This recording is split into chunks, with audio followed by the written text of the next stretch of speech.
മൂഢജഹീകൃതിധനാമതൃഷ്ണാം മനസി വിതൃഷ്ണാം ലഭസേ നിജകർമ്മോപത്തം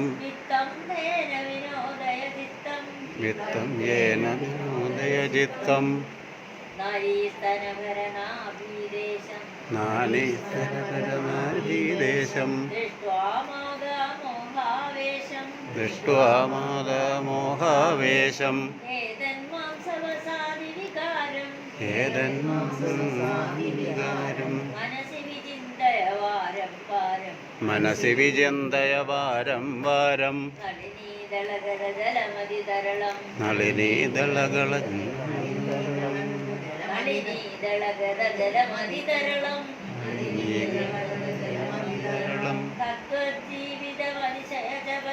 തത്വജീവിതമതിശയതരളം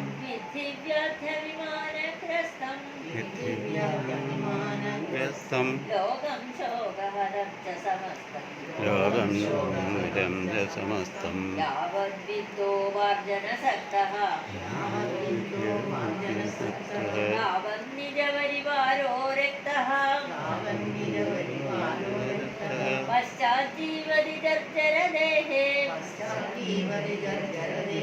പാർത്താംഗോ വിനവൃച്ഛതി ഗേഹേ യാവത് പവനോ നിവസതി ദേഹേ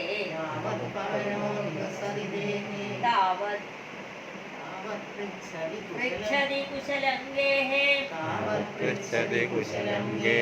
ഗതവതി വായൗ ദേഹാപായേ ഭാര്യാ ബിഭ്യതി തസ്മിൻ കായേ ബാലസ്താവത് ക്രീഡാസക്തഃ തരുണസ്താവത് തരുണീസക്തഃ വൃദ്ധസ്താവത് ചിന്താസക്തഃ പരമേ ബ്രഹ്മണി ഗോവിനസക്തഃ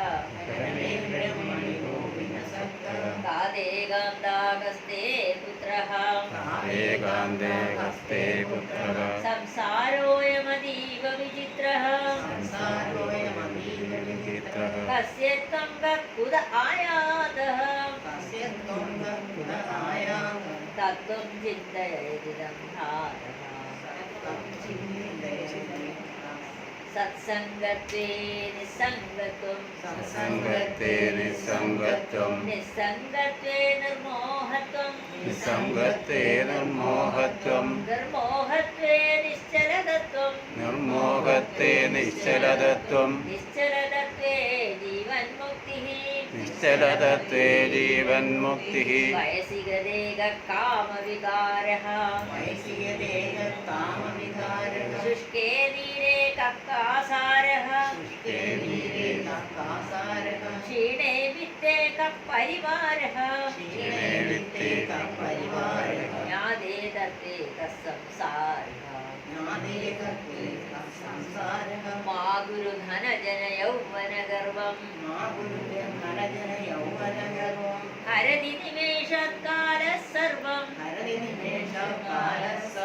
മായാമയമിതമഖിലം ഹിത്വാ ബ്രഹ്മപദം ത്വം പ്രവിശതി ജിത്വാ ദിനയാമിന്യൗ സായം പ്രാതഃ ശിശിരവസന്തോ പുനരായാതഃ കാലക്രീഡതി ഗച്ഛത്യായുഃ